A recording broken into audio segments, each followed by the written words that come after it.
प्रिय विद्यार्थियों, आज हम राजनीति विज्ञान विषय के अंतर्गत व्यवहारवाद, व्यवहारवाद का अर्थ, परिभाषा तथा व्यवहारवाद के उदय के कारणों को समझने का प्रयास करेंगे।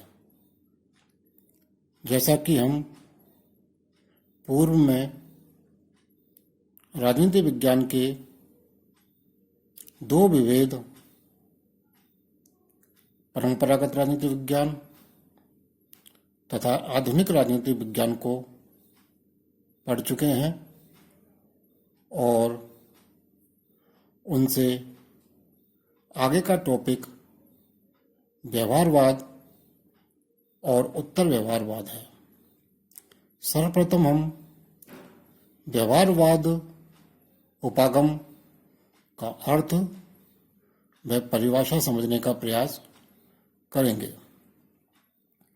द्वितीय महायुद्ध के पश्चात परंपरागत राजनीति विज्ञान के विरोध स्वरूप एक व्यापक क्रांति आरंभ हुई और इस क्रांति के फलस्वरूप सभी विषय, यह कह सकते हैं कि सभी समाज विज्ञान विषय इस क्रांति से प्रभावित हुए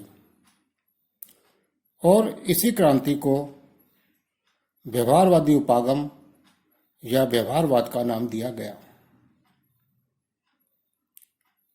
व्यवहारवाद और आधुनिक राजनीति विज्ञान में इतना अधिक संबंध है, यह दोनों लगभग एक जैसे ही प्रतीत होते हैं, इसलिए इन्हें आपस में सहचर भी कह सकते हैं या साथी भी कह सकते हैं, क्योंकि दोनों की विशेषताएं लगभग एक जैसी ही हैं।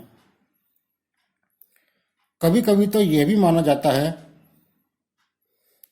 कि अनेक उपागम जैसे संचार सिद्धांत, प्रकार्य सिद्धांत आदि व्यवहारवादी क्रांति की ही देन है। व्यवहारवादी क्रांति को हम बौद्धिक क्रांति या एक शैक्षणिक आंदोलन मान सकते हैं, जिसने राजनीति विज्ञान में एक क्रांतिकारी या परिवर्तनीय योगदान दिया, जिसके फलस्वरूप राजनीति विज्ञान परंपरागत राजनीति विज्ञान से आगे बढ़कर नए उद्देश्यों की ओर बढ़ने लगा।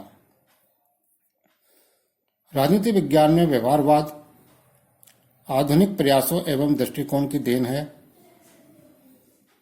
परंपरागत दृष्टिकोण में निहित ऐतिहासिक, दार्शनिक, वर्णनात्मक एवं संस्थागत प्राथमिकताओं की अपर्याप्तता से असंतुष्ट होकर व्यवहारवादी दृष्टिकोण एक विकल्प के रूप में प्रस्तुत किया गया।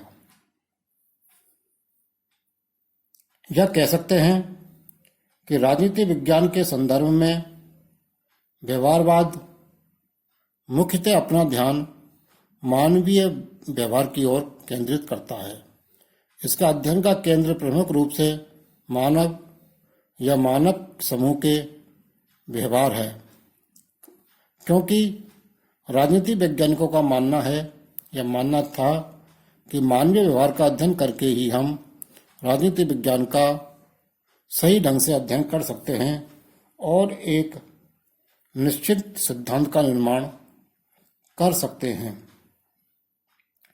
जैसा कि आप पहले पढ़ चुके हैं कि परंपरागत राजनीति विज्ञान आदर्शी और कल्पनात्मक था, तथ्यों से परे मूल्यों पर ध्यान देता था और उसमें केवल पाश्चात्य राजनीतिक व्यवस्था का ही अध्ययन होता था, जबकि अन्य राजनीतिक व्यवस्थाओं या कह सकते हैं कि तृतीय विश्व जैसे देशों की कोई कल्पना उसमें नहीं थी और ना उसमें कोई तृतीय विश्व जैसी अवधारणाओं का पता था।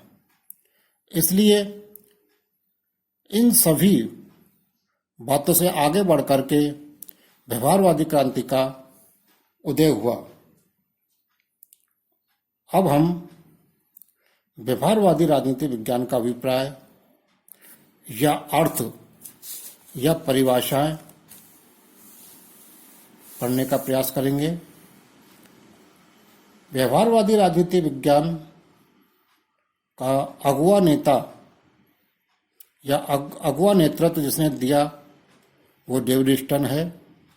डेविड स्टन को ही व्यवहारवादी राजनीति विज्ञान का प्रणेता या जनक मान सकते हैं, लेकिन इनसे पहले भी एक वैज्ञानिक हुए हैं या विचारक हुए हैं जिन्होंने राजनीति विज्ञान में अपना मूल्य योगदान दिया और उन्होंने राजनीति विज्ञान में वैज्ञानिक पद्धतियों का प्रयोग आरंभ किया। उनका नाम चार्ल्स ई मेरियम है और उनका योगदान भी राजनीति विज्ञान को आधुनिकता की ओर ले जाने में बहुत बड़ा है। आइए हम इनकी या व्यवहारवाद की परिभाषा को अध्ययन करते हैं। विभिन्न विचारकों ने व्यवहारवाद की कई परिभाषाएं दी हैं, जिनमें प्रमुख है डेविड ट्रूमैन। उनके अनुसार व्यवहारवादी उपागम से अभिप्राय है कि अनुसंधान व्यवस्थित होना चाहिए तथा उनका प्रमुख आग्रह आधुनिक प्रणालियों के प्रयोग पर होना चाहिए। यानी कि डेविड ट्रूमैन के अनुसार जो अनुसंधान हो वो व्यवस्थित और क्रमबद्ध हो और वैज्ञानिक पद्धतियों का उसमें प्रयोग किया गया हो, तो वह व्यवहारवाद की परिभाषाओं पर खरा उतरता है। दूसरे विचारक हैं क्रिकपैट्रिक। क्रिकपैट्रिक की परिभाषा व्यवहारवाद के लिए बहुत ही उत्तम है। यह एक सर्वश्रेष्ठ परिभाषा हो सकती है क्योंकि इसमें 4 तत्वों का या 4 बिंदुओं का समावेश किया गया है, जो कि व्यवहारवाद को समझने के लिए एक महत्वपूर्ण परिभाषा है। नंबर 1, उनके अनुसार, क्रिकपैट्रिक के अनुसार, विश्लेषण की इकाई संस्थाओं की उपेक्षा, संस्था अर्थात राज्य और सरकार और उसके अंगों की उपेक्षा व्यक्ति या समूह के आचरण या व्यवहार होना चाहिए। नंबर 2, क्रिकपैट्रिक के अनुसार समाज विज्ञानों की एकता पर बल या अंत्य अनुशासनात्मक अध्ययन पर बल होना चाहिए। नंबर 3, तथ्यों के पर्यवेक्षण हेतु सांख्यिकी या गणितीय या वैज्ञानिक तकनीकों पर बल होना चाहिए। नंबर 4, राजनीति विज्ञान को एक व्यवस्थित, क्रमबद्ध, आनुभाविक सिद्धांत के रूप में परिभाषित करना चाहिए। इस प्रकार से क्रिकपैट्रिक 4 बातों पर ध्यान देते हैं। नंबर 1, व्यवहारवाद में मनुष्य के व्यवहार का अध्ययन होना चाहिए। अंत्य अनुशासनात्मक यानी एक विषय का अध्ययन दूसरे विषय की सहायता से या राजनीति विज्ञान का अध्ययन अन्य विषयों की सहायता से करना चाहिए। नंबर 3, तथ्यों के पर्यवेक्षण हेतु वैज्ञानिक तकनीकों पर बल देना चाहिए।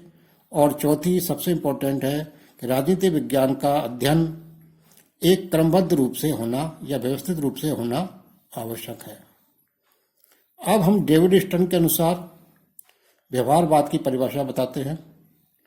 डेविड स्टन के अनुसार व्यवहारवादी शोध या व्यवहारवादी उपागम वास्तविक व्यक्ति पर अपना समस्त ध्यान केंद्रित करती है।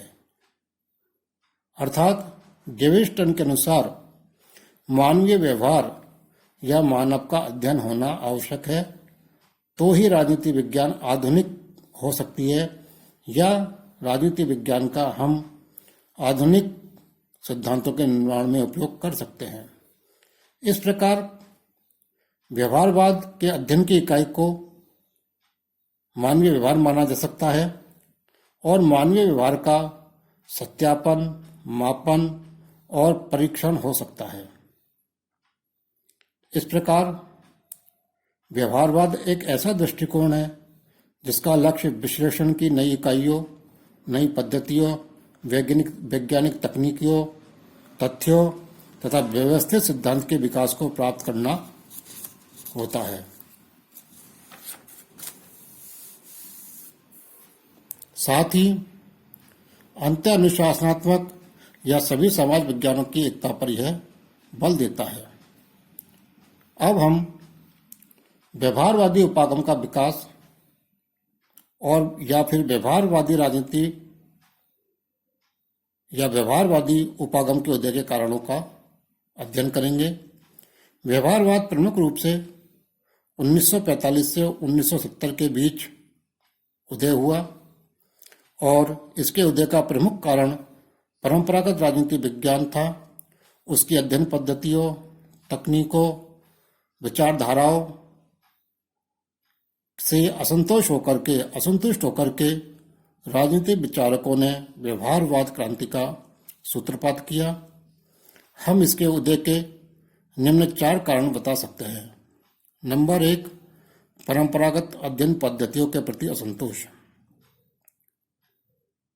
व्यवहारवाद के उदय का प्रमुख कारण रहा परंपरागत राजनीति विज्ञान।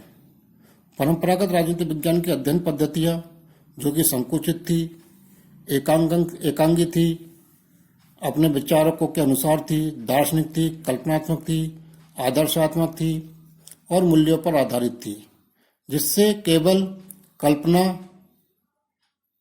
और मूल्य से आबद्ध सिद्धांतों का निर्माण होता था। उनसे किसी यथार्थ समस्या का कोई निदान नहीं हो पा रहा था। इसी कारण परंपरागत राजनीति विज्ञान की अध्ययन पद्धति से असंतुष्ट होकर के व्यवहारवाद का उदय हुआ। नंबर 2, अन्य समाज विज्ञानों से प्रेरणा। राजनीति विज्ञान में अन्य समाज विज्ञानों से प्रेरणा ली। उस समय अन्य समाज विज्ञानों में कई तरह की अध्ययन पद्धतियां, कई तरह के तरीके और उपकरणों का प्रयोग हो रहा था और इन सभी से प्रोत्साहित होकर के राजनीति विज्ञान ने भी आधुनिक तकनीकें और उपकरणों का प्रयोग करके राजनीति विज्ञान को सिद्धांतों के अधिक निकट लाया गया और आधुनिक राजनीति विज्ञान का निर्माण किया जाने लगा। नंबर 3, द्वितीय विश्व युद्ध का प्रभाव। द्वितीय महायुद्ध ने या द्वितीय विश्व युद्ध ने व्यवहारवाद को गति प्रदान करने में प्रमुख योगदान दिया। युद्ध की घटनाओं ने राजनीति शास्त्रियों को हिला के रख दिया और इन युद्ध की घटनाओं से जो विभीषिकाएं उत्पन्न हुई, अणुबम से जो विभीषिकाएं उत्पन्न हुई, उनसे समाज का जो विनाश हुआ, उससे नागरिकों का जो विनाश हुआ, उसकी कल्पना तक नहीं की जा सकती। और यहाँ आकर के राजनीति विज्ञान या परंपरागत राजनीति विज्ञान असफल हुआ और इस असफलता के कारण ही व्यवहारवाद का उदय हुआ, क्योंकि राजनीति वैज्ञानिकों के मन में अब ये बात बैठ चुकी थी कि हम इस प्रकार की राजनीति का कोई उपयोग नहीं कर सकते जिससे किसी मनुष्य का या मनुष्य जाति का भला ना हो सके। इसलिए व्यवहारवादी क्रांति का उदय हुआ। नंबर 4, नवीन अध्ययन पद्धतियों का प्रयोग।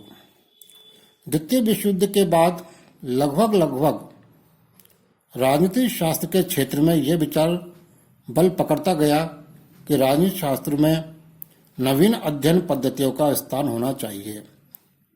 ये पद्धतियां विज्ञान की तरह थी, जैसे सर्वेक्षण, सांख्यिकी विश्लेषण, ग्राफ, गणितीय प्रारूप, निर्देशन, सर्वेक्षण, सारणी आदि। साथ ही वैज्ञानिक उपकरणों का भी प्रयोग होने लगा, जिससे राजनीतिक व्यवहार के अध्ययन को वस्तुनिष्ठ बनाकर व्यवहारवाद का पोषण सहज किया जा सकता था। इस प्रकार से व्यवहारवाद पल्लवित हुआ, पोषित हुआ और व्यवहारवाद ने राजनीति विज्ञान का ढांचा और स्वरूप बदल के रख दिया।